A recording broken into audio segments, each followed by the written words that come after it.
haka ai yayi bakasa. Wanda yana rayuwa, ka dubi yadda Allah ya tsara mana arziki. nahnu qasamna bainahum ma'ishatahum fil hayatid dunya wa rafa'na ba'dahum fawqa ba'din darajatin liyattakhidha ba'dahum ba'dan sukhriya. Allah ya ce ni na kasafta hanyar arzikin bayi yadda za su gudanar da rayuwarsu.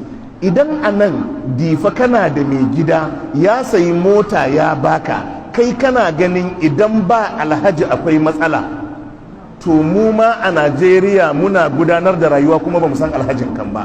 Ya nuna shi yake bayarwa? Ba shi yake bayarwa ba. Saboda haka duk abin da ka san kataka, duk abin da ka san kataka, wai kana ganin wane shi ne in ba shi akwai matsala, to duk abin da ya bakan akwai wani ya mallaki wannan abun, shi kuma bai ma san mai gidanka ba, wadda wannan ya nuna ba mai gidanka yake bayarwa ba. Saboda haka Allah ya ce alaysa Allahu bikafin abda. Allah ya ce yanzu ni kadai ban ishi bawa ba.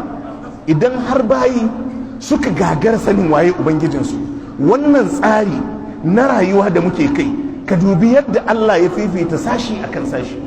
Zaka samu wannan kafinta ne, sana'arsa kafinta ne, yana da babban jari, yana da gida, yana da mota, ya mallaki komai na rayuwa. Wannan ma kafinta ne, amma wannan kafintan sana'arsa ko cefanen gidansa ba ta bashi wadatacce, amma duka sana'ar su daya.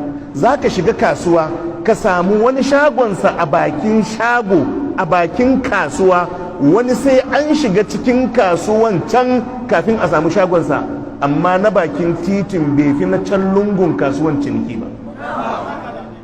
Wannan duka ya kamata ya nuna ma cewa wannan tsarin ba haka bane, ba haka bane ubangiji ya tsara ta.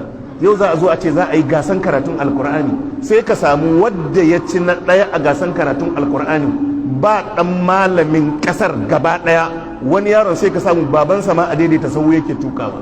Inda dabara da wayo ke sawa akwai wadda zai kada ɗan malami a gasan karatu, to sai ka samu uban wadda ya ci gasan karatun alkur'ani bai iya ɗaura sunansa ba.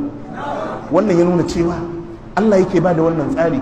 To idan har aka ce dukkan waɗannan ayoyi mun gagara fahimta, mun gagara mu girmama Allah, mun gagara mu yi godiya ma Allah, mun gagara mu kaɗaita wannan Allahn da bauta, to rayuwa ai an yi asararta.